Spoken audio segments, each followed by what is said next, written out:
மகிழ்ந்த வசனத்தை வாசிகள் எபேசியர் நிருபம் 6ஆம் அதிகாரம் 10 கடைசியாக என் சகோதரரே கர்த்தரிலும் அவருடைய சத்துவத்திலும் வல்லமையிலும் பலப்படுங்கள். கர்த்தரிலும் அவருடைய சத்துவத்தின் வல்லமையிலும் என்ன பண்ணுங்க? பலப்படுங்கள். நீங்கள் பிசாசின் தந்திரங்களோடு எதிர்த்து நிற்க திராணி உள்ளவர்கள் ஆகும்படி தேவனுடைய சர்வாயுத வர்க்கத்தையும் தரித்துக் கொள்ளுங்கள். ஏனெனில் மாம்சத்தோடும் இரத்தத்தோடும் அல்ல குறைத்தனங்களோடும் அதிகாரங்களோடும் இப்பிரபஞ்சத்தின் அந்தகார லோகாதிபதிகளோடும் வான மண்டலங்களில் உள்ள பொல்லாத ஆவிகளின் சேனைகளோடு நமக்கு போராட்டம் உண்டு. அல்லேலூயா, அல்லேலூயா. பவுல் ஒரு தெளிவான ஒரு காரியத்தை இந்த இடத்தில் நமக்கு கற்றுக் கொடுக்க விரும்புகிறார், ஆவியான உதவியோடு. அல்லேலூயா. அதை நாமும் இன்றைக்கு கற்றுக்கொள்ள போகிறோம். அல்லேலூயா, ஆமென்.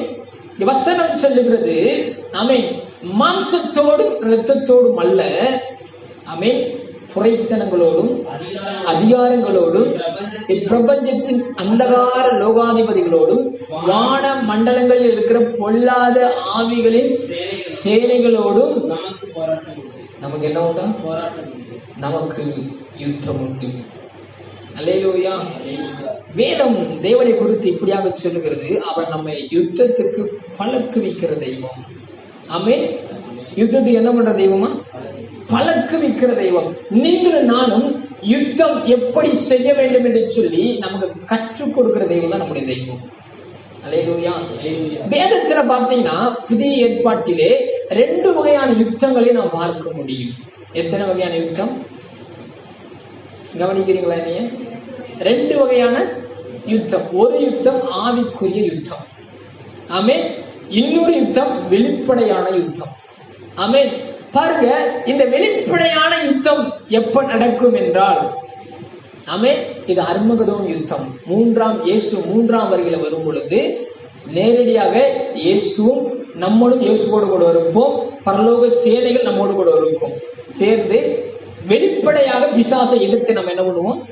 யுத்தம் செய்வோம். அதுக்கு பேர் தான் அர்மகதோன் யுத்தம். இது வெளிப்படையா நிச்சலா நம்ம ஒரு நாள் என்ன பண்ண போறோம்? பிசாசோடு யுத்தம் பண்ண போகிறோம். நீங்கள் நானும் யுத்த சேனைகளோடு சேர்ந்து, ஆமென்.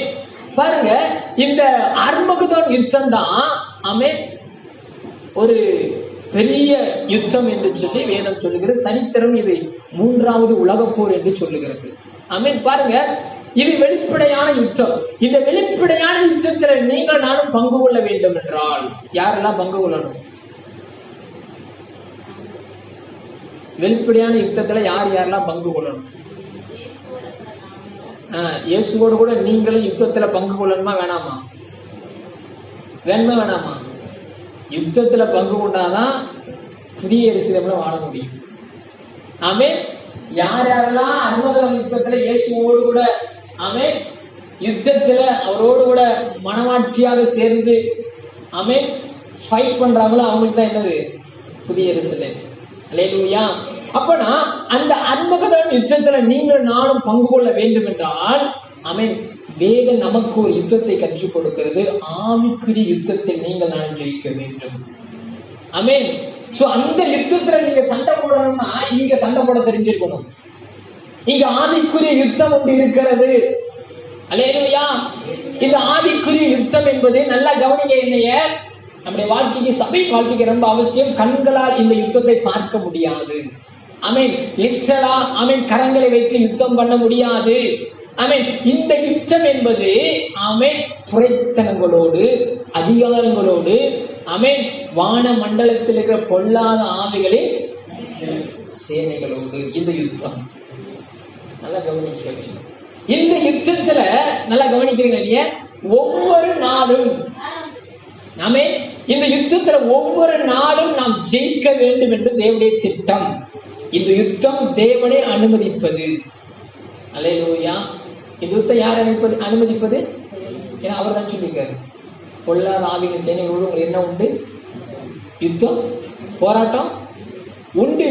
ஆமென். அவர் மாத்திரம், பவுல் மாத்திரம் சொல்ல, இயேசுவே சொல்லுகிறார், உங்களுக்கு உலகத்தில் என்ன உண்டு? உபத்திரவம் உண்டு. உங்களுக்கு உலகத்திலே யுத்தங்கள் உண்டு. இந்த ஆவிக்குரிய யுத்தத்துல நீங்கள் நானும் கவனிக்கிறீங்களா? பிசாசை ஜெயிக்க வேண்டும் என்பது தேவனுடைய திட்டம், விருப்பம். அல்லேலூயா. ஆனா இன்னைக்கு அநேக பேர் இந்த யுத்தம் இருக்குன்னே தெரிய மாட்டேங்குது. அநேக பேருக்கு இந்த யுத்தம் இருக்கா இல்லையானே தெரிய மாட்டேங்குது. அவன் இந்த யுத்தத்துடைய அவன் தந்திரம், பிசாசு தந்திரமா செயல்படும் யுத்தத்துல. அந்த தந்திரம் தெரிய மாட்டேங்குது, பிசாசோட தந்திரங்கள். அல்லேலூயா. நல்ல கவனிக்க என் கர்த்தருடைய வசனத்தை. அவன் அவன் இவன் எப்படி யுத்தம் பண்ணுவான் என்றால், பிசாசு கவனிக்கிறீங்களா என்னையா? பிசாசு எப்படி யுத்தம் பண்ணுவான் என்றால், பிசாசின் தந்திரங்களோடு நம்ம என்ன பண்ணணுமா? யுத்தம் பண்ண வேண்டும். பிசாசு என்னைக்குமே எப்படி யுத்தம் பண்ண மாட்டான்? நேரடியா யுத்தம் பண்ண மாட்டான். அவன் எதிரிதான் என்னைக்கு எங்க இருப்பான்? எதிரிதான் எங்க இருப்பான்? எதுக்க இருப்பான்? துரோகி கூடையே தான் இருப்பான். பிசாசை குறித்து வேதம் சொல்லுகிறது, அவன் எதிரி அல்ல, துரோகி. அவன் எதிரி எதுக்கு அடிப்பான்? எதுக்கு இருந்தா தெரிஞ்சு அவன் எதிரி என்று சொல்லி கூடையே இருந்தான்னா அவர் தான் துரோகி. அவன் அப்பனா தந்திரசாலி என்பது அவன் நம்ம கூட இருக்கிறவர்களை வைத்துதான் அவன் காரியங்களை செய்ய ஆரம்பிப்பான். அல்லேலூயா. அல்லேலூயா. இதுலதான் நம்ம ஒரு விஷயத்தை புரிஞ்சுக்கணும். அதுக்குதான் கற்றுக் கொடுக்க நம்ம விரும்புகிறேன். அல்லேலூயா. இந்த பிசாசோட தந்திரங்கள் என்னவென்றால், அவன் நம்ம கூட இருக்கிறவர்களை வைச்சே நம்ம காரியத்தை என்ன பண்ணுவான்? சிதைப்பான், குலைப்பான், ஒரு மாற்றத்தை கொண்டு வருவான், பிரச்சனையை கொண்டு வருவான், உபத்திரத்தை கொண்டு வருவான், பாடுகளை கொண்டு வருவான். அல்லேலூயா. அல்லேலூயா. அப்பனா நீங்கள் நான் அந்த இடத்துல என்ன பண்ணணும்? யுத்தம் பண்ண வேண்டும் என்று சொல்லி வேதம் சொல்லுகிறது. ஆமென். அந்த பிசாசின் தந்திரங்களோடு என்ன பண்ணணும்? நம்ம யுத்தம் பண்ண வேண்டும். நல்லா கவனிக்க வேண்டும். யுத்தம் யாருக்கு? நமக்கும் பிசாசுக்கும் தான். கவனிக்க வேண்டும். யுத்தம் நமக்கும் பிசாசுக்கு தான். ஆமென். நான் சொல்லிட்டேன், பிசாசு நேரடியா நம்ம கூட இந்த ஆவிக்குரிய யுத்தத்தில் யுத்தம் பண்ண மாட்டான். ஆமென். அவன் நேரடியாக யுத்தம் பண்றது எங்க? அர்மகதோன் யுத்தம். அந்த யுத்தத்துல மாத்திரம் நேரடியா நம்ம கூட யுத்தம் பண்ணுவான். ஆமென். ஆனால் இந்த ஆவிக்குரிய யுத்தத்துல பிசாசு நேரடியாக யுத்தம் செய்ய மாட்டான். ஒரு எக்ஸாம்பிளுக்கு நான் சொல்லுகிறேன். ஆமென். இப்ப என்னுடைய ஆவிக்குரிய வாழ்க்கையை கெடுக்க வேண்டும் என்றால், ஆமென் ஆமென், ஒருவேளை ஆமென் அன்பு சகோதரர் என்ன பண்ணலாம்? பயன்படுத்தலாம். ஆமென். என்னுடைய பலவீனத்தை பார்த்து என் பலவீனம் என்னென்று சொல்லி பிசாசு அறிந்து, ஆமென், அருமையான அருள் மூலமாய் ஆமென் என்னுடைய ஆவிக்குரிய வாழ்க்கை என்ன பண்ணலாம்? என்ன பண்ணலாம்? கவனிக்கிறீங்களா? கெடுக்க முயற்சிக்கலாம் பிசாசு. ஆமென். அப்படி ஆமென் மனிதன் மூலமாகத்தான் தந்திரமாய் செயல்படுவான். யாரு? அவனுக்கு நேரம் வர தெரியாது. ஏன்னா அவன் எதிரி கிடையாது. அவன் யாரு? துரோகி. ஆமென். நல்லா கவனிக்க வேண்டும். இந்த இடத்தில் நாம் புரிந்து கொள்ள வேண்டிய விஷயம் என்னவென்றால், ஆமென், அருள் எனக்கு விரோதமாக ஒரு காரியம் செய்யும் பொழுது, ஆமென், நீங்கள் நான் உணர வேண்டிய ஒரு விஷயத்தை கற்றுக்கொள்ள வேண்டும். அருள் எனக்கு விரோதமாய் செயல்படவில்லை என்பதை. புரிகிறதா? புரிகிறதா? புரிகிறதா? இதான் தந்திரம், பிசாசோட தந்திரம். இன்னைக்கு சபையில குழப்பங்கள் வருவதற்கு காரணம் என்னவென்றால், அருள் மூலமா என்னுடைய வாழ்க்கையில் பிரச்சனை வருது என்றால் அந்த பிரச்சனைக்கு காரணம் அருள் அல்ல. புரிந்து கொள்ள வேண்டும். ஒரு நபர் மூலமாய் சபைக்கு பிரச்சனை வருது என்றால் அந்த நபர் சபைக்கு பிரச்சனை அல்ல. பிசாசின் தந்திரம் அந்த இடத்தில் செயல்படுகிறது என்பதை நாம் புரிந்து கொள்ள வேண்டும். பிசாசோட தந்திரத்தின் பெரிய நோக்கம் என்னவென்றால், என் மேல் உள்ள அன்பை அவனுக்கு அது விரோதமாய் மாற்ற வேண்டும். என் மேல அன்பு வச்சிருக்கான், இல்ல நான் அவன் மேல அன்பு வச்சிருக்கிறேன், ஏதோ ஒரு தந்திரத்தை காமிச்சு அவன் மேல் உள்ள அந்த அன்பை நான் என்ன பண்ணணும், வெறுக்கும் அளவுக்கு அவன் என்ன பண்ணணும், என்னை மாற்ற வேண்டும் என்பது பிசாசோட தந்திரம். அல்லேலூயா, அல்லேலூயா. இன்னைக்கு பிசாசு அந்த தந்திரத்தோடு தான் அவன் சபைகளிலும் சரி ஊழியர்களும் சரி செயல்பட்டு கொண்டிருக்கிறான். இந்த தந்திரத்தை நீங்கள் நாம என்ன பண்ணணுமா, புரிஞ்சு கொள்ளணும், புரிஞ்சு கொள்ளணும். இன்னைக்கு தந்திரத்தை புரியாமல்தான் ஒருவருக்கொருவர் பகையாய் நாம் மாறிக்கொண்டிருக்கிறோம். ஒருவருக்கொருவர் மன்னிக்காமல் வாழ்ந்து கொண்டிருக்கிறோம். ஒவ்வொருவருக்கொருவர் அன்பை பகிர்ந்து கொள்ள முடிவதில்லை. காரணம், பிசாசின் தந்திரத்தை நாம் புரிந்து கொள்ளவில்லை. இவங்க நமக்கு விரோதி, இவங்க நமக்கு எதிரி, இவங்க பேச்சுல எனக்கு பிடிக்காது, இவங்க செய்யறதுல எனக்கு பிடிக்காது. அல்லேலூயா, அல்லேலூயா. எனக்கு அன்பானவர்களே, வேதம் சொல்லுகிறது, இயேசு சொல்லுகிற ஒருவரை நேசிங்கள் என்று சொல்லி. ஆமென். எனக்கு பிரச்சனை ஒரு மூலமாய் வருகிறது என்றால் அவர்தான் எனக்கு பிரச்சனை அல்ல, அவர் மூலமாய் பிசாசின் தந்திரம் தான் எனக்கு பிரச்சனை. இது ஆவிக்குரிய யுத்தம். ஆவிக்குரிய யுத்தம் என்று என்ன என்று தெரியாம நம்ம வாழ்ந்து கொண்டு இருக்கிறோம். ஆவிக்குரிய யுத்தம் பிசாசோட தான், மாம்சத்தோடு மனுஷனோடு அல்ல. ஆமென். உறவோடு அல்ல, சொந்தங்களோடு அல்ல. ஆமென். நம்மோடு பழகிற நட்போடு அல்ல நம்முடைய யுத்தம். இந்த யுத்தத்தை தெளிவாய் புரிந்து கொண்டவர்கள் நேர்ச்சியா யுத்தம் பண்ணுவார்கள். இந்த யுத்தம் தெரியாம தான் நீங்க வாழ்ந்து கொண்டிருக்கிறோம். அதனால சபையில பிரச்சனை, குழப்பம், உறவுல விரிசல். அல்லேலூயா, அல்லேலூயா, அல்லேலூயா. பிசாசின் தந்திரத்தை நீங்கள் நான் புரிந்து கொள்ள வேண்டும். பிரச்சனையை கொண்டு வருவதை பிரிப்பதற்கு தான். பிரச்சனை வருவதே பிரிப்பதற்காகத்தான், அன்பை உடைப்பதற்காகத்தான், ஐக்கியத்தை உடைப்பதற்காகத்தான் பிசாசு தந்திரமாய் செயல்படுவான். செயல்படுகிற பிசாசின் தந்திரங்களை நீங்கள் நான் புரிந்து கொள்ள வேண்டும் என்பது தேவனுடைய சித்தம். இன்னைக்கு அது புரியாம தான் எனக்கு அருளை பிடிக்காது, எனக்கு புத்த பிடிக்காது, எனக்கு அவனை பிடிக்காது, இவனை பிடிக்காது, அங்க பிடிக்காது, அவனு சரி. சந்திரத்தை யாரும் பார்க்க மாட்டாங்க. We are all one flesh. ஒரே சரீரம் என்பதை நாம் மறந்துவிடக்கூடாது. ஒரே கட்டிடம் என்பதை நீங்கள் நான் மறந்துவிடக்கூடாது. ஒரே குடும்பம் என்பதை நீங்கள் நான் மறந்துவிடக்கூடாது. ஆமென். ஒரே குடும்பத்தை உடைக்க, ஒரே சரீரத்தை சிதைக்க பிசாசு தந்திரங்களை இந்த பூமியில செயல்படுத்திக் கொண்டிருக்கிறார் என்பதை மறந்துவிடக்கூடாது. இந்த தந்திரங்களை புரிந்தவங்க அருளை பகைக்க மாட்டாங்க, அருளுக்குள் இருக்கிற பிசாசு தந்திரங்களை பகைப்பார்கள். நம்ம யுத்தம் மனுஷனோட அல்லங்க, மனுஷனுக்குள் இருந்து செயல்படுகிற சத்துருவின் வல்லமையோடு நம்ம யுத்தம் இருக்க வேண்டும். புரியுதா நான் சொல்றது? ஆவிக்கு யுத்தம் நேரம் தெரியல. மனுஷனோடு நம்ம யுத்தம் இருக்கக்கூடாது. நம்ம யுத்தம் மனுஷனுக்குள் இருந்து செயல்படுகிற அந்த பிசாசின் வல்லமையோடு தான் இருக்க வேண்டும். நமக்கு தெரிஞ்சிருச்சு, நம்ம பிரச்சனை வருது, சபைக்கு பிரச்சனை வருது, நமக்கு பிரச்சனை வர யாரு மூலமா வருதுன்னு தெரியுது. வர்ற நபர்களை நாம் ஒரு நாள் என்ன பண்ணக்கூடாது, அது சபையே கிடையாது.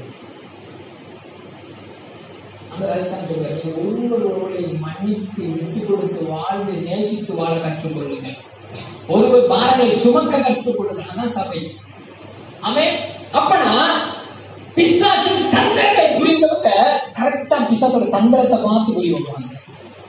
அந்த தந்திரம் தெரியாதனாலதான் நம்ம மனிதர்களை புரிய வைக்கிறோம். அல்லேலூயா. ஆவிக்குரிய யுத்தம் என்ன தெரிஞ்சுக்கணும். மனிதனோடு யுத்தம் பண்ணுவதல்ல, மனிதனோடு யுத்தம் பண்ணுவதல்ல, சொந்தத்தோடு யுத்தம் பண்ணுவதல்ல, நட்போடு யுத்தம் பண்ணுவதல்ல. அவர்கள் மூலமாய் அவர்களை பயன்படுத்தி பிசாசு கொண்டு வருகிற தந்திரங்களோடு நீங்கள் நான் யுத்தம் பண்ணுகிறேன். அல்லேலூயா, அல்லேலூயா. இந்த யுத்தத்தில் எப்படி ஜெயிக்க முடியும் தெரியுமா? இந்த யுத்தத்தில் எப்படி ஜெயிக்க முடியும் தெரியுமா? என் மனைவியை நான் நேசிக்க கூடாது என்பதற்காக என் மனைவி மூலமா என்ன பண்ணுவான்? எனக்கு என்ன பண்ணுவான்? ஒரு பிரச்சனை பிசாசு கொண்டு வரேன்னா என் மனைவி அப்பதான் நான் அதிகமா நேசிக்கணும். நான் சொல்றது புரியுதா? நான் சொல்றது புரியுதா? என் மனைவிய பிரச்சனை வர நேரம் தான் அவங்களை அதிகமா நேசிக்கும் போது பிசாசு வைக்கப்பட்டு போவான். இதாங்க ரூகாசி, இதாங்க ஒரு ஆவிக்கு யுத்தத்துக்கு அடையாளம். வெறுக்கும் போது நேசிக்க கற்றுக்கொள்ளும். இயேசு அதைத்தான் செய்தார். தன்னை அடித்தவர்களை நேசித்த தெய்வம், தன்னை பகைத்தவர்களுக்காக ஜெபம் பண்ணின தெய்வம் பிசாசு வைக்கப்பட்டு போனான். இதைத்தான் நமக்கு கற்றுக் கொடுக்கும். இதாங்க ஆவிக்குரிய யுத்தம். ஆமென். நேசிக்கிறவர்களை நேசிப்பது அது அழகல்ல, வெறுப்பவர்களை நேசிப்பதான் அழகு. அதான் யுத்தம். யுத்தத்தின் முடிவு எங்க இருக்கிறது என்றால், ஆவிக்குரிய யுத்தம் எங்கே முடியும் என்றால், நீங்கள் எப்படிப்பட்ட யுத்தத்தை மேற்கொள்ளுகிறேன் என்பதுதான் இருக்கிறது. யாருல எனக்கு பிடிக்கவே பிடிக்காதுன்னா நீங்க பிசாசோட அந்த தந்திரத்துக்கு இன்னும் தீவி போறீங்கன்னு அர்த்தம். அவனுடைய டார்கெட் என்னது? அருளை எனக்கு என்னவே பண்ணக்கூடாது, பிடிக்காமையா பண்ணிடணும். அதான் டார்கெட். உங்க வாயினால் ஒருவரை பிடிக்கவில்லை என்று அறிக்கை செய்கிறீர்கள் என்றால் என்னை கவனித்துக் கொள்ளுங்கள். கர்த்தருடைய வசனம் சொல்லுகிறது, நீங்கள் பிசாசின் தந்திரத்துக்கு உள்ள இருக்கீங்கன்னு அர்த்தம். ஆண்டவர் நேசிக்கதான் சொல்லியிருக்கிறார், மன்னிக்கதான் சொல்லியிருக்கிறார், விட்டு கொடுக்க சொல்லியிருக்கிறார், பாரங்களை சுமக்க சொல்லியிருக்கிறார். சபைனாதான் யுத்தம் பண்றது. கரெக்டா யுத்தம் பண்ணணும். மனுஷனோட யுத்தம் கிடையாது. ஒருவேளை மனுஷன் மூலமா தான் பிரச்சனை வரும். ஏன்னா பிசாசு நேரம் என்ன பண்ண மாட்டான், வரவே மாட்டான். நீங்கள் கடிந்து கொள்ள வேண்டிய விஷயம் மனிதனை அல்ல, மனிதனுக்குள் இருக்கிற ஆவியை, பிசாசின் வல்லமையை. அது எப்படி கடிந்து கொள்வது? முன்ன காட்டிலும் அவங்களை அதிகமா நேசித்து பாருங்க, பிசாசு வெட்கப்பட்டு போவான். பிசாசு பிரச்சனையை கொண்டு வருது எப்படின்னா, நம்மளை எப்படினாலும் மற்றவங்களை வெறுக்க வைக்கணும்.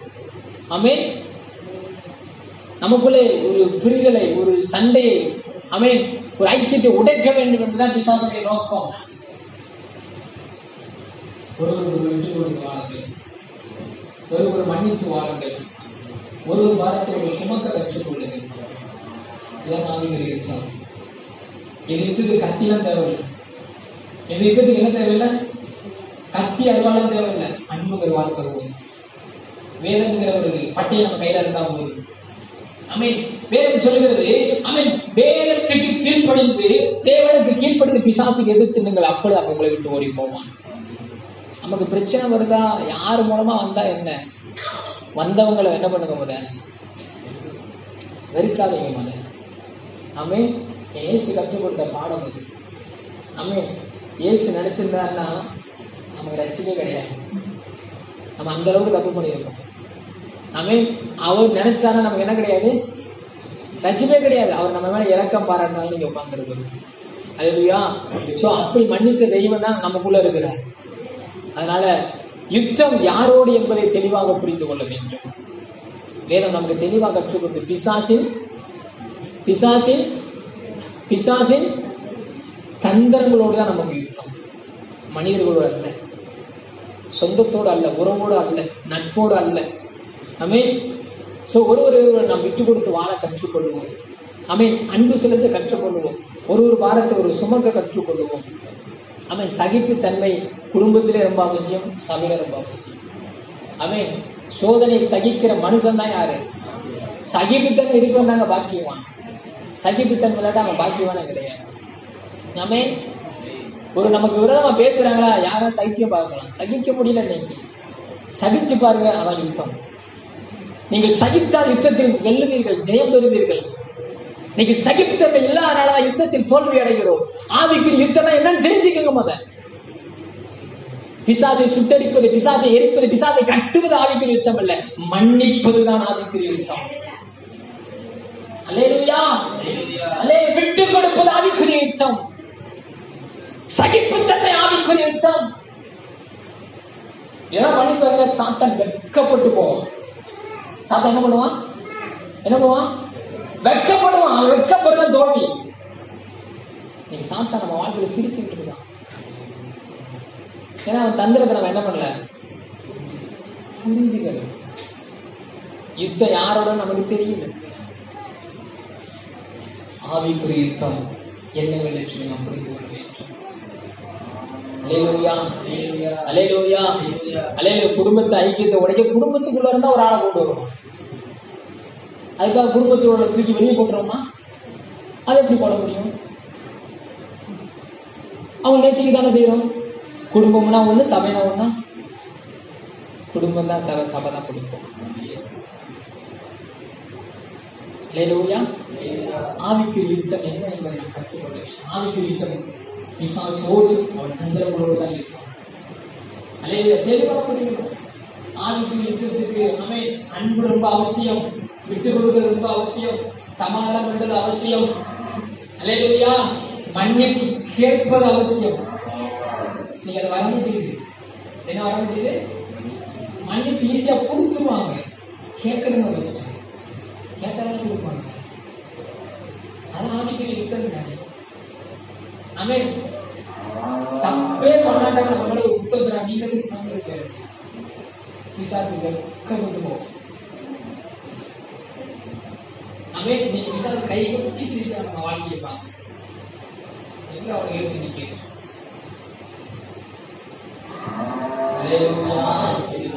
அல்லேலூயா. ஆவிக்குரிய யுத்தம் என்றால் என்னவென்று சொல்லி நாம் என்ன பண்ணணும்? புரிஞ்சுக்கோங்க. ஆவி மண்டலத்தோடு யுத்தம் பண்ணது கிடையாது. அவன் பிசாசு அவன் தூக்கி போட்டு மிதிக்கிறது கிடையாது. ஆவிக்குரிய யுத்தம், ஆவிக்குரிய யுத்தம் பிசாசை வெட்கப்படுத்த செய்வது. நம்ம காட்டுற அன்புல என்ன பண்ணணும்?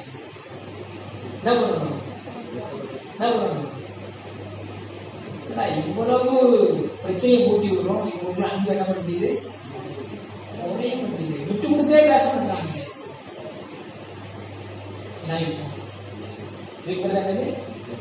யுத்தம் பலவீனமானவங்களுக்கு பலமுள்ள ஒருத்தர் என்ன பண்ணுவாங்க? குடும்பத்தில் ஒரு கை கீரை பிடிச்சு கொடுக்கலாம். சபையில நிறைய பலவீனமான வார்த்தை இருக்கதான். பலமுள்ளவங்க என்ன பண்ணணும்? நம்ம கையை பிடிச்சி வா என் கூட வா, இப்படிதான் இருக்கும், இப்படிதான் நடக்கும்னு சொல்லி தான் பண்ணுறாங்க. யுத்தம் இதான் யுத்தம். நம்ம யுத்தம்னா என்ன? கமடா கம்பெனி கத்தி தூக்கி என்ன பண்ணணும்? ஓடுறது நடிச்சுக்கூடிய யுத்தம் தான். இருந்து பார்க்கலாம், ஐயா நானு.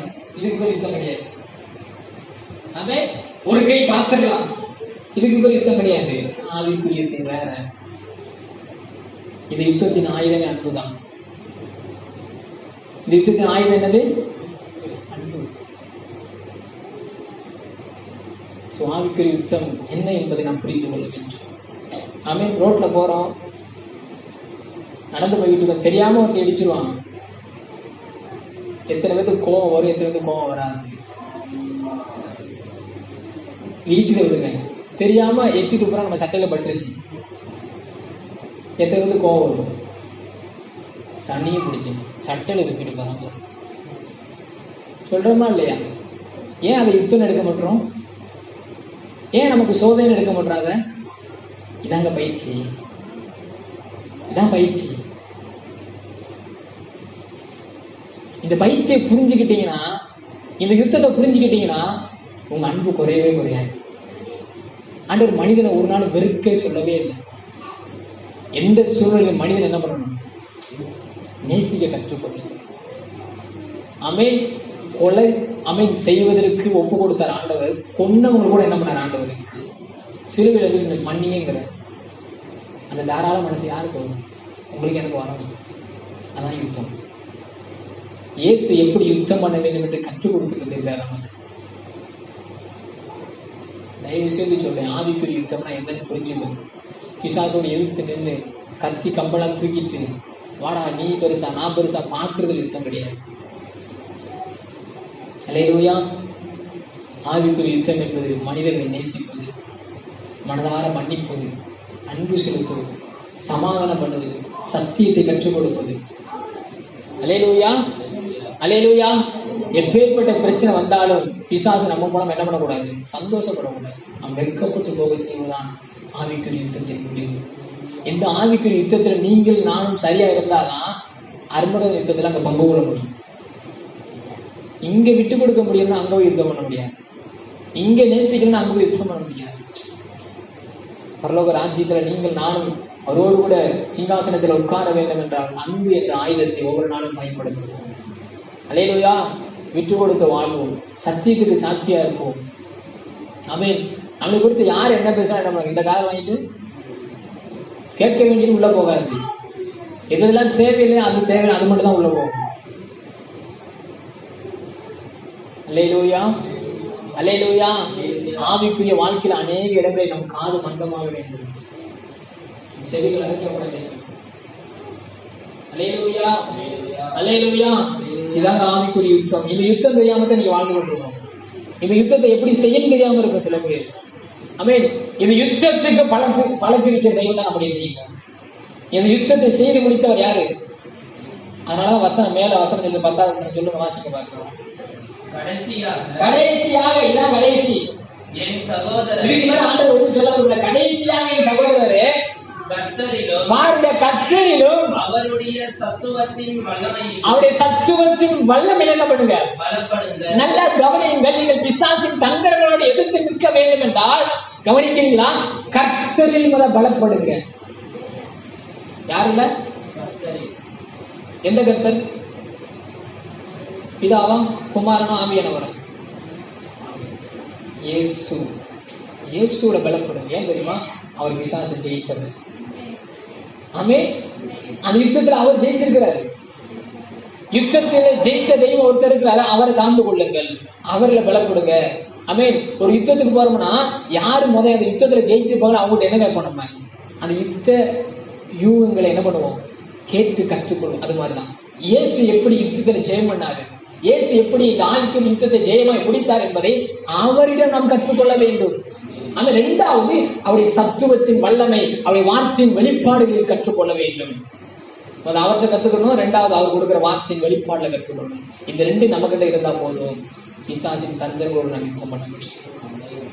அல்லேலூயா, அல்லேலூயா, அல்லேலூயா. யுத்தம் பண்ண தெரியாம அனைவரும் யுத்தம் பண்ணிட்டு இருக்கோம். அந்த யுத்தம் நமக்கு பிரச்சனையெல்லாம் கொண்டு வரும். அந்த யுத்தத்தினால நமக்கு சமாதானம் கிடைக்காது. அந்த யுத்தத்தினால நம்ம அமைதி போயிடும். அந்த யுத்தத்தினால ஐக்கியம் உடைஞ்சிடும். ஆமென். யுத்தம் பண்ண தெரியாம யுத்தம் பண்ணோம்னா. ஆனா ஆவிக்குரிய யுத்தம் என்ன என்பதை நாம் புரிந்து கொள்ள வேண்டும். நம்ம யுத்தம் மனிதனோடு அல்ல, நம்ம யுத்தம் பிசாசு.